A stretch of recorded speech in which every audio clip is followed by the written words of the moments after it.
તો આપણે આગળ બીજી બધી ક્રાફ્ટની કે એની બેક સ્ટોરીને એવી બધી ઇન્ટેન્સ વાતો કરીએ પહેલાં મારી પાસે 5 ક્વેશ્ચન્સ છે બિલકુલ. જે મારે તમને પૂછવા છે Shoot. Two settle the scores. Settle the score એટલે શું બદલો એટલે તું મારા પાસે તમે એક પ્લેલિસ્ટ તો એ વિડીયોમાં જોડે મૂક્યું હતું પણ છતાં બી મારું કે તમે કયા મોટિવેશનલ સ્પીકરને સાંભળો છો? હું મોટિવેશનલ સ્પીકર્સને નથી સાંભળતો સ્વાભાવિક રીતે, કારણ કે મેં જ્યારે એ જોક કરેલી હતી એ હવે બધાને સાચી લાગે છે. પણ ઓફ ધ રેકોર્ડ હતું એવું કે એ આ ફરીથી એવું નથી લાગતું કે તમારે આ મૂકવું જોઈએ કે look this is proven now after the Bindra and no at that time મને બહુ બધા લોકોએ ગાળો આપી હતી. એ બધા બિન્દ્રાના ફેન્સ બહુ ડાયહાર્ડ ફેન્સ હોય છે. હા, સંદીપ મહેશ્વરીના ફેન્સ બહુ બધા લોકોએ ગાળો આપી હતી. પણ એ બધું ધતિંગ જ છે. They are performers. I think કે મોટિવેશન કોઈ દિવસ કોઈના કહેવાથી ના આવે, અને આવે તો પણ બહુ ટેમ્પરરી હોય. સ્વાભાવિક રીતે તમે આટલી બધી ચોપડીઓ અહીંયા છે, ચોપડીઓ વાંચો તો એમાંથી બહુ બધી વસ્તુઓ તમને શીખવા મળે, સમજવા મળે. Self help books I think are way better than motivational speakers. કારણ કે સેલ્ફ હેલ્પ બુક્સમાં શું છે કે તમે ઇન્ટરપ્રિટેશન કરો છો જે વસ્તુ લખેલી છે એને તમારા એલ્ગોરિધમના પ્રમાણે, તમારા કેલ્ક્યુલેશનના પ્રમાણે, તો એનો ઇમ્પેક્ટ વધારે સારો હોય છે. મને મોટિવેશન તો મારા આજુબાજુના લોકોથી જ મળે છે. મારા મિત્રો છે, મારા ફેમિલી મેમ્બર્સ છે, અને મારી પોતાની દીકરી પણ છે, એનાથી પણ મને મોટિવેશન મળતું હોય છે ઘણી વખત. અને સૌથી મોટું મોટિવેશન મારા હિસાબે ઇઝ ફેલિયરથી મોટું મોટિવેશન કંઈ જ નથી હોતું. અને ફેલિયરથી હું ડરતો પણ નથી. ઘણી વખત હું જીવનની અંદર લોકોને દેખાતું નહીં હોય પણ હું નિજી જિંદગીમાં અને પ્રોફેશનલ જિંદગીમાં પણ ઘણી વખત ફેલ થયો છું. રિસન્ટ ટાઈમ્સમાં પણ ફેલ થયો છું, અને એના કારણે મને મોટિવેશન મળતું રહે છે. જેમ કે મને એવું લાગે છે કે જે મેં પિક્ચર લખેલી હતી બચ્ચુભાઈ, ચિરાયુ અને ઓમ સાથે, એ મને મારું ફેલિયર દેખાય છે. કારણ કે ભલે પિક્ચર હિટ થયું હોય બોક્સ ઓફિસ પર, પ્રોડ્યુસરે પૈસા કમાઈ લીધા અને મૂવી મેડ ગુડ બિઝનેસ, અને હું આ ઓપનલી કહું છું કે it's one of the most mediocre things that I have written or I have been part of. Even though it has reached the right audience, people have appreciated it, not doubting that it's a good product. I'm not saying that. And thanking everybody involved in that process. But I think that it could have been so much more. સો ઘણી વખત એવું થતું હોય છે ને કે આપણે release કરી દઈએ, માલ એકદમ મસ્ત ઉપડે અને મજા આવે લોકોને, અને આપણે વિચારીએ કે આમાં એવું શું હતું, લે એના કરતાં વધારે તો મેં આમાં મહેનત કરેલી, આ ના ચાલ્યું અને આ ચાલી ગયું, એવું કઈ રીતે? એટલે એ વસ્તુ મને બચુભાઈમાં થઈ. પણ એવું નથી હોતું કે આપણે જે બી કરીએ એની એક કમર્શિયલ ઓબ્જેક્ટિવ માટે કંઈક કરતા હોઈએ છીએ અને કંઈક આપણા સેટિસ્ફેક્શન માટે આપણે કંઈક કરતા હોઈએ. That is true. હું જીવનની અંદર જેટલું પણ કરું છું તો 5માંથી 2 વસ્તુ હું પોતા માટે કરું છું, 3 વસ્તુ ઓડિયન્સ માટે કરું છું. Bachubhai was something which I was doing for the audience only, but still I thought and I still think that હજુ ઘણું બધું થઈ શક્યું હોત. Even in that sphere you could have done better. But I am happy with it because at the end of the day Chirayu અને ઓમ પણ એ પ્રોસેસમાં involve હતા. રાઈટ. વિનીત અને રાહુલ જે ડિરેક્ટર્સ છે એ પણ ઇન્વોલ્વ હતા. જીઓ સ્ટુડિયોઝ પણ ઇન્વોલ્વ છે એ વસ્તુના અંદર. My friend Shri who works with Jio is also there. So આ આખું જે ઇકોસિસ્ટમ હતું એને અમે બધા ઇન્વોલ્વ હતા. એના હિસાબે તો એકદમ ઓપ્ટિમમ પ્રોડક્ટ બહાર નીકળી છે, એવું નથી. અને lot of things which I thought will not work actually worked for in the favour of the film. Like I was not keen on the release date of the film, I was not keen on the certain gags and idea of the film. I was not in for the motive of the main character of the film. કે મેં કીધું બહુ ક્લીશે છે, બૈરીની છેલ્લી વિશ એ થોડી રખાય આમ તેમ, but it worked. And that's something you learn every day from your friends, your fellow colleagues in the industry. કે એ કન્વિક્શન હતું શ્રેયસનું અને બીજા બધા લોકોનું ઓન ધ ટીમ કે ના, this will work, this is what Gujarati audience want, and I was proven wrong in that. અને એ જ મારું ફેલિયર છે એકચ્યુઅલી એ વસ્તુને લઈને, કે જે પ્રોસેસમાં હું ઘૂસેલો એને એક સમજણ પ્રમાણે હું ઘૂસેલો હતો અને આઉટપુટ એ પ્રમાણે નથી નીકળ્યું, અને જેના કારણે સક્સેસ ગયું છે એ આખું મિનિંગ જ અલગ છે. એટલે મારું failure is not that I was technically very bad at what I did, but it was me failing to understand that this would work. That's my failure in a way. અને બીજા ઘણા બધા આવા બધા એસ્પેક્ટ્સ મળતા હોય છે જીવનની અંદર કે જેમાં you face rejection, you face failures, અને એના કારણે જે પ્રોત્સાહન મળતું હોય છે, મોટિવેશન મળતું હોય છે, એ મોટિવેશનને કોઈ જ ના બીટ કરી શકે. એટલે કોઈ દિવસ ફેલ થવા માટે ડરવાનું નહીં. શાહરૂખ આટલો બધો ફેલ થયો તો અહીંયા છે. હા ના, એને રિસેન્ટલી કેટલો ફેલ થયો યાર. ઓ યા 2011 રાવણ પછી એ ફેલ જ થઈ રહ્યો છે 0 સુધી ટિલ 0, અને 0 પછી હવે જવાન અને પઠાણ આવી પછી સક્સેસ જોયું. યા તો that's I think just rising from the ashes is the most beautiful process. ઓ યા અને are you a Shahrukh Khan fan? હા, of course. Shahrukh Khan not as an actor but as a person. As a person. As a એ તો mind. બધાએ જ કીધું છે. યા It will be a cliche of me to say something about Shahrukh Khan right now. એ શાહરૂખ ખાન કેટલો સારો છે, બહુ બધો. આપકો ઘર पे खाना खुद परोसते એ તમને લેવા આવે છે, તો બાથરૂમમાં તમને ધોઈને પણ આપે છે, બહુ સરસ. શાહરૂખ ખાન ફેન્સ ટ્રિગર થઈ જશે, મજા આવશે. That's not the joke, guys. The joke is something else. Okay. Okay, ક્યુરિયોસિટીમાંથી આ ક્વેશ્ચન આવ્યો છે. After following your vlogs videos તે ઇન્સ્ટાગ્રામ ઉપર બધું, ચશ્માનું બજેટ કેટલું તમારું? બહુ છે. મને એક જ શોખ છે જીવનની અંદર, એક જ ફેટિશ છે, અને એ છે ચશ્માનો. મોંઘો શોખ નથી. લોકોને એવું લાગે છે કે બહુ જ મોંઘી ફ્રેમ્સ અને એ પહેરતો. મારી પાસે મોંઘી ફ્રેમ્સ છે, પણ બધી ફ્રેમ્સ એટલી મોંઘી નથી. I think this is about 2,000-3,000 રૂપીઝની ફ્રેમ જ છે, અને એમાં ક્રિઝાલ લેન્સીસ છે, એ મોંઘા છે થોડા. હા, લેન્સીસ મોંઘા હોય છે. હા, કારણ કે તમારે આ રિફ્લેક્ટ ના થવું જોઈએ ને બધું એન્ટી ગ્લેર ને બધું ધ્યાન રાખવું પડે ને, એટલા માટે. પણ બસ્સીનો એક ઇન્ટરવ્યૂ હતો ને, એમાં એમણે એવું કહ્યું હતું કે હવે કે છોકરાઓ પાસે ચશ્મા અને સ્નીકર્સ આ બે જ વસ્તુ રહી ગઈ છે, બાકી કે હવે કોઈ ફેશન પોઈન્ટ ઓફ વ્યૂથી કે એના પોઈન્ટ ઓફ વ્યૂથી કે હવે કંઈ રહ્યું નથી. સનગ્લાસીસ છે. હા, મારે તો કેવું છે ખબર છે, વિદ્યાએ મને વચ્ચે એકદમ જ આવીને કીધું કે મને તારા પાસે 128 ચશ્મા છે અત્યારે, બરાબર છે, તારો નંબર બદલાયો તો શું કરીશ તું? મેં કીધું મેં તો વિચાર્યું જ નથી. હવે મારો નંબર અગર ઓછો થયો કે વધ્યો તો 128 ચશ્માના મારે ગ્લાસીસ બદલવા પડશે. આઈ ડિડન્ટ થિંક ઇટ થ્રુ. એટલે મેં એટલો મોંઘો શોખ પાડી લીધો એક રીતે.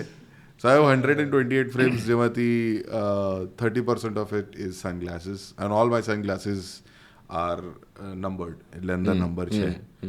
એટલે દરેક પ્રસંગ, દરેક કલર, દરેક વસ્તુ માટે આપણા પાસે ચશ્મા મળશે. હા, અને મારી ઘણી બધી જૂની ફ્રેમ્સ મેં મારા ફ્રેન્ડ્સને કે મારા ફેમિલી મેમ્બર્સે પણ આપતી કરી છે. એટલે કરન્ટલી મારી પોતાની 128 છે, કેટલી બધી આપી દીધી છે તો મને ખબર નથી. So what do you try? Do you try to match it with your outfit or? No, I just try to match it with my face, what I think looks nice on આજે જે ઈચ્છા થઈ. હા, કે આજે નો of course when I wear it તો એ મેચ કરવાનો પ્રયત્ન કરું. પછી એકદમ કોન્ટ્રાસ્ટિંગ પણ ના હોવું જોઈએ. બટ મને ચશ્માનો ગાંડો શોખ, બહુ બહુ મેડ શોખ છે મને.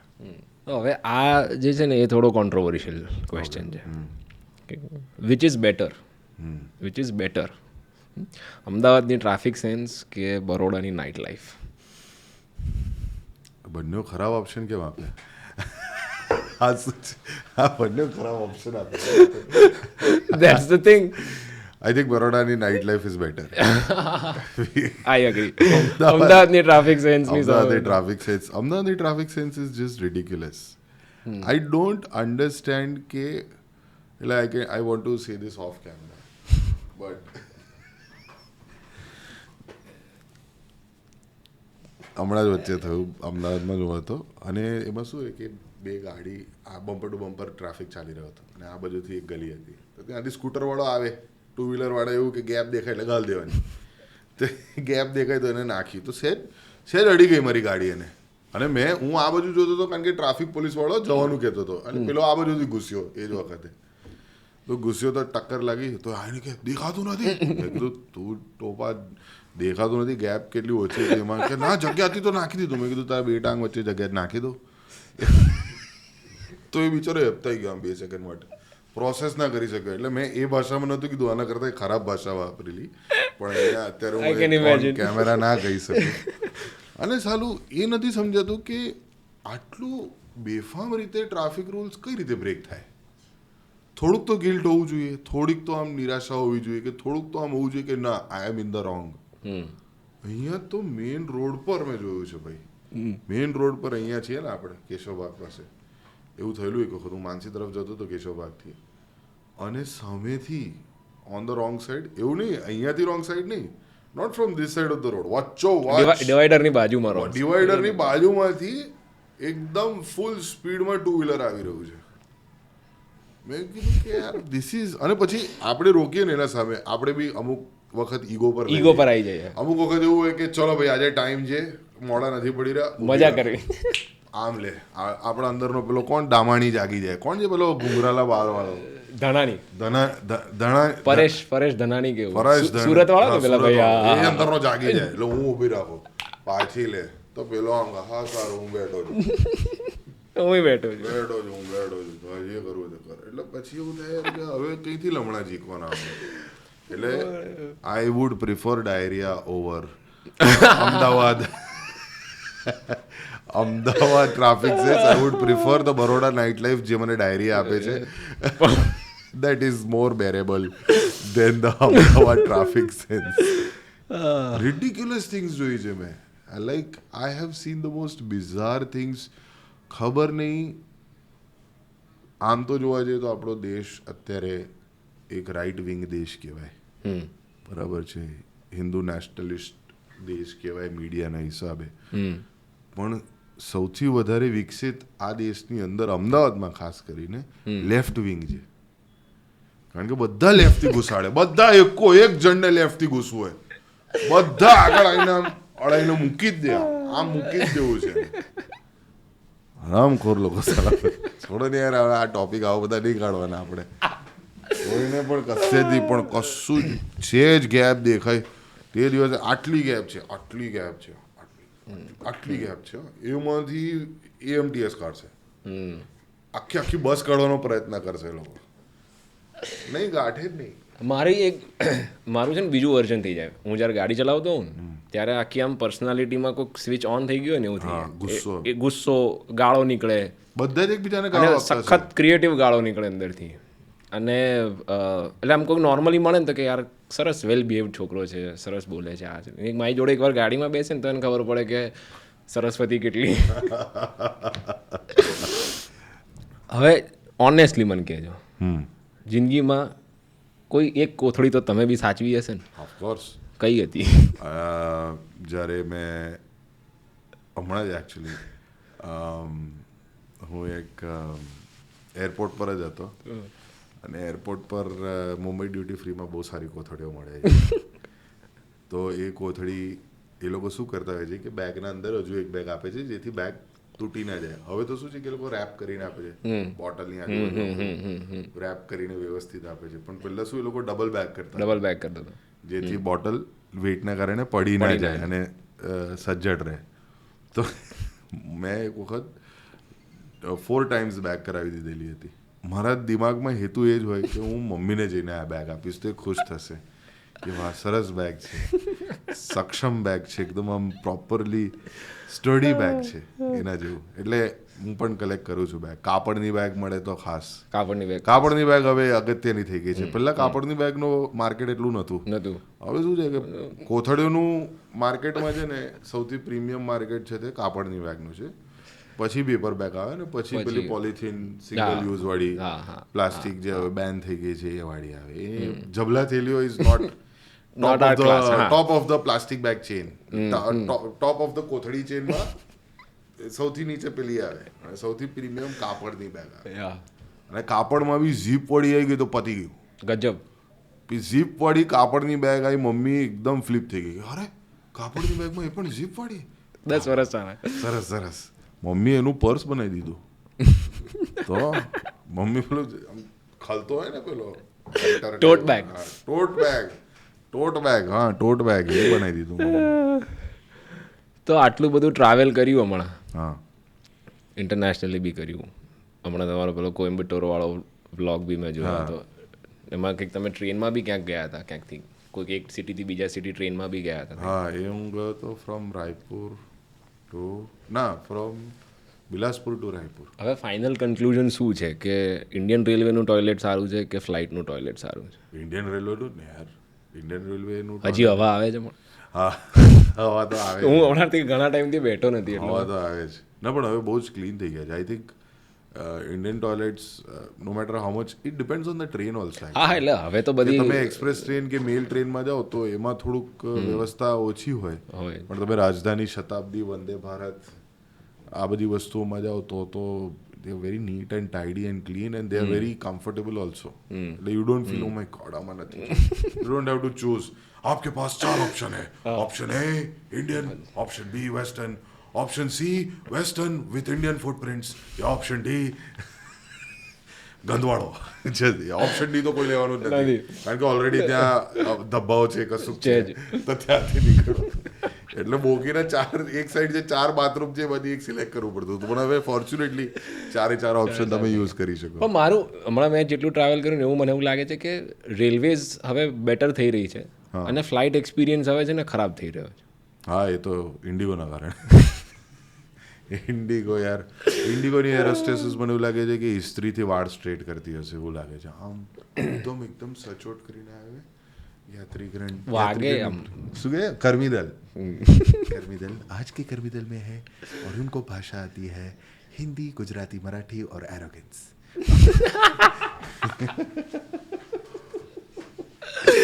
જબરું હોય યાર ઇન્ડિગો વાળા યાર એ લોકો 2 કલાક ઊભા રાખે ટ્રેન કેટલું મસ્ત પ્લેટફોર્મ પર આવી તરત જ બેઠા નીકળો.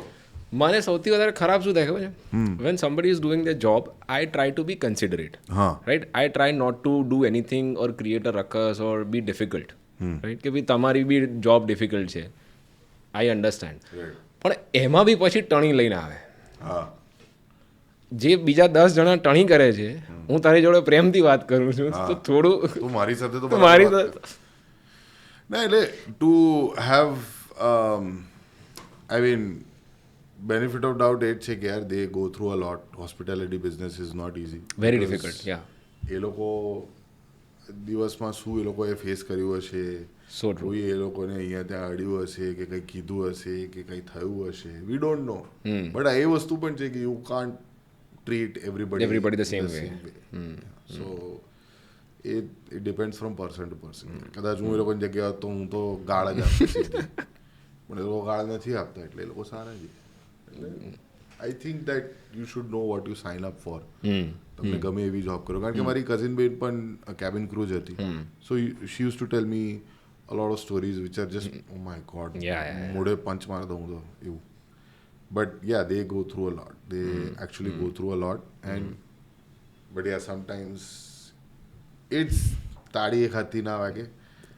આપણી ઇન્ડિયન પબ્લિક પણ કેટલી ડિફિકલ્ટ છે એ આપણને ખબર છે ખાસ કરીને બેંકોકની ફ્લાઇટ્સ ને બધું. અરે પીધેલી પ્રજાઓ બધી વિચિત્ર સાલી વિકૃત પીધેલી પ્રજાઓ.